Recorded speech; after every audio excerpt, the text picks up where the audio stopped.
What's going on, y'all? It's Super here, and today I'm coming at y'all with a World War II Vanguard news video. I got some Modern Warfare playing in the back for a very specific reason that relates to World War II Vanguard, and I'm not gonna waste any of y'all's time. Let's go ahead and get into it. So, first thing I want to talk about, we haven't got any trailers yet, any pretty much nothing. Like, we just know like the title of the game.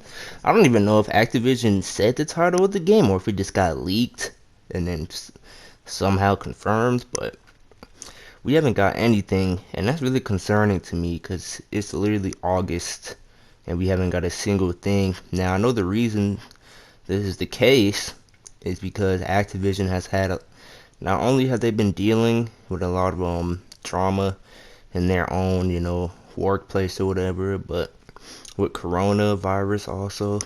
I know I probably shouldn't say that word on YouTube, but I'm not monetized, so I don't care. But with coronavirus, um, they haven't really been able to work at the pace that they should be to make the newer COD games.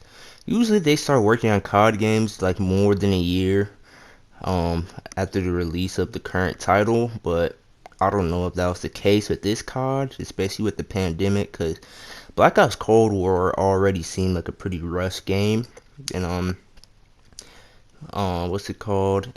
But with this game, I'm hoping that it's not like really rushed because one, it's been confirmed that the game's gonna be running on the Modern Warfare engine, so they should already have like a groundwork for the game at least, or like a basis for the game. So I'm hoping that the game plays good. When Modern Warfare was out, I wasn't that good at it, to be honest.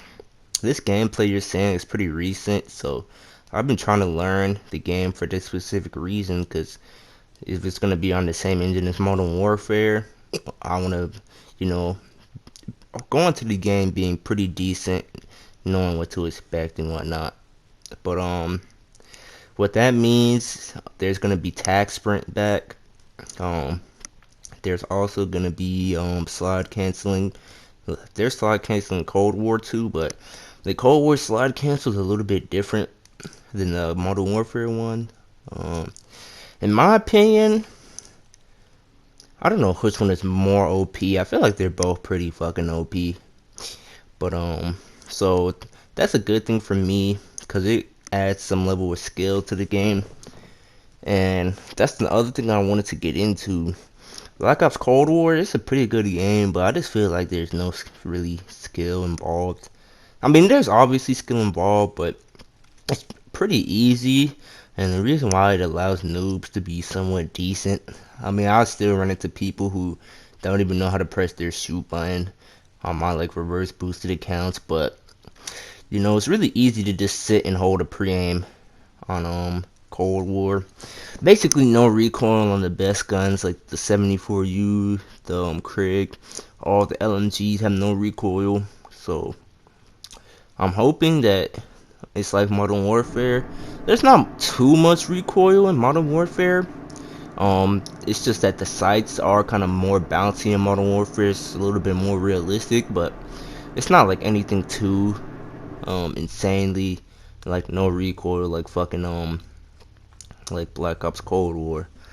But now that we got that up in the way, I just want to talk about some more leaks. So supposedly the campaign, what people are predicting is not just gonna be the basic World War II campaign, because it is called World War II Vanguard, right? But people were saying that it's not just gonna be oh fucking D-Day and whatever battles happened in World War II, because that's basically what the campaign was like in what's it called, in World War II that we already had that came out like 3 years ago. So they say it's gonna be a scenario of World War II never ended, which is actually really interesting because there's a lot that you could probably do with that in terms of content. Um, that gives you room to add some more stuff into the game that might not be in the game if it was like a completely realistic World War II remake, which is what the issue with the first World War game was.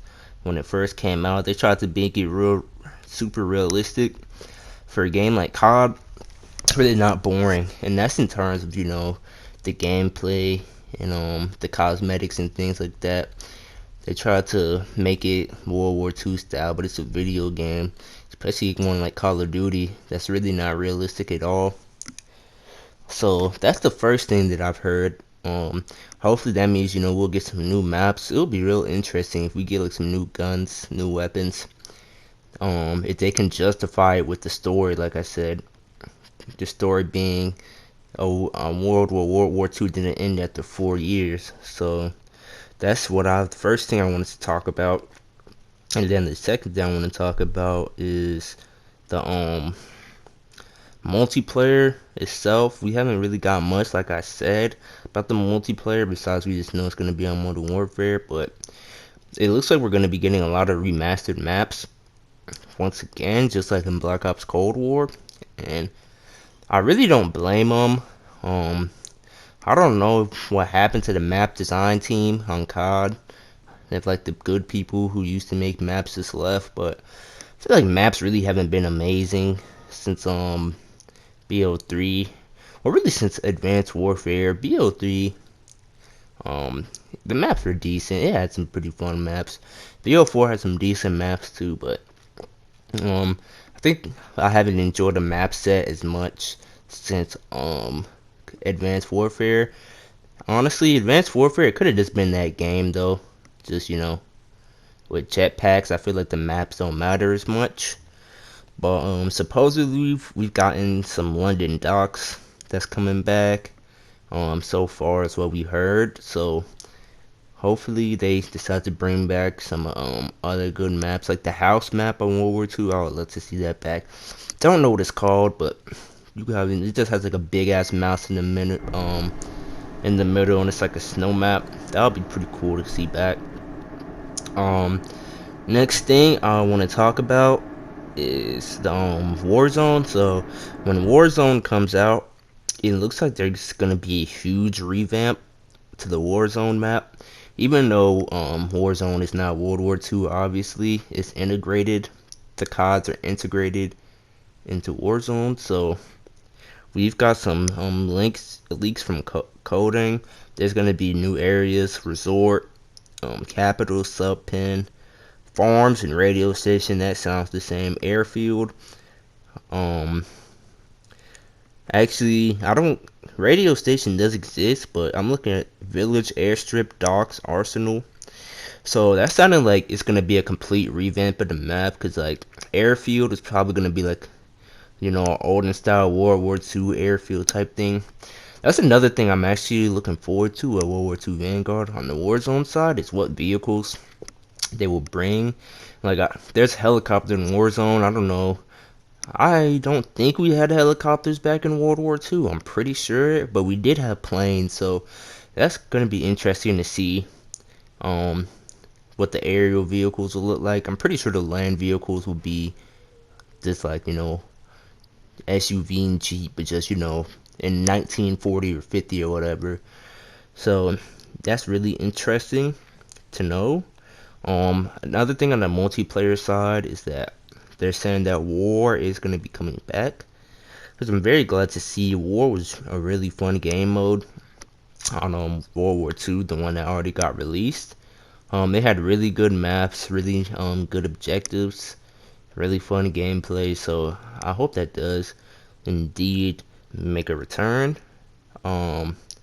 So also I wanted to talk about, for anyone interested in the competitive scene, at this point it would appear that 4v4 is going to be here to stay. So if anyone plays League Play and stuff like that, I would assume we're getting a ranked mode. And if anyone played World War II ranked mode, they will know that it had an elo system instead of Black Ops 4 and Cold War's little expert and skill divisions. That's calculated off the algorithm bullshit. I don't know why they think that's a good idea, because that's how you be getting fucking people in your lobbies who are really not as good as they are supposed to be, and they throw games because the fucking skill divisions are so inaccurate, especially in the lower divisions. Like if you have like expert, I'm pretty sure it's top 30% of players, like 30 to 15%, because elite's 15%, and top 30% of players. I mean, yeah, top 30% to 15% of players, like that is a big range. Like if you say you have someone who's like 29%, right? And then, sorry for the strange pause there. My parents had called me. But anyway, like I was saying, if you have someone who's 29% percentile for expert division, right? Then you have someone that's 16% in expert division. Pretty sure, well, how many people play the game, that's gonna be a pretty significant skill margin or skill gap. Whereas opposed to if you have an elo rating system, you have someone who's like, plat 2 and then someone who's like plat 3. I don't feel like the skill gap will be that huge of a difference, because getting to that elo, both of you put in about the same amount of work to get there, probably had the same amount of IQ to get to plat 2 and 3, and it just makes way more sense. This is a much better system, and so that's one thing I wanted to talk about was the rank mode. Hopefully they make it like how it was in World War II. And finally, last but least, I just wanted to talk about the perks and just how like the creator class is gonna work. Now, World War II was really unique and really weird with the creator class system because um in traditional Call of Duty you have perk 1, 2, and 3. Even in the game like Modern Warfare, you have perk class 1, 2, and slot 1, 2, and 3 with a different selection of perks. But in World War II, the original, they had like some freaking, like you had classes, not like creator classes, but like like skill classes. Like you had the Mountaineers, like this the little stealth class. You had Commando. Each with their own unique set of I'll call it skills rather than perks. And then for actual perks themselves, you could only they had the basic training thing, because it was like the closest thing that you had to perks. But like a lot of like the traditional perks, like flak jacket and tack, for example, were in the fucking expeditionary class with the fire shotgun. Whereas in traditional COD, that's just a perk that anyone could equip. So if you're asking me whether I like that system or not, I want to tell you that I really, it's an okay system. At least the way that they did it in World War II, I feel like, um, for the most part, the classes were pretty balanced. The only class I didn't like was the Expeditionary, because they're the only ones who got. I know there was a basic training that made you immune to tacticals, but I'm pretty sure there was no flak jacket unless you had the basic training, or not the basic training, but the Expeditionary class. So I'm hoping for this game. I honestly would prefer just the traditional create a class, the way like they had the like the perks in the 1, 2, and 3 slot. But at the same time, I actually did like a lot of the skills and basic trainings from World War II. So I think if they can just, instead of making some of the little skills locked into a singular class, if they just make it like perks. For example, like the commando division, that's what they're called, divisions, not like classes. The commando division, it's got like reload and stuff like that, faster reload and whatnot. But that should just be like perks, not a whole class. But that's the end of the video. I hope y'all enjoyed. Like, subscribe, and comment if you did, and I'll bring you guys more news later. Peace.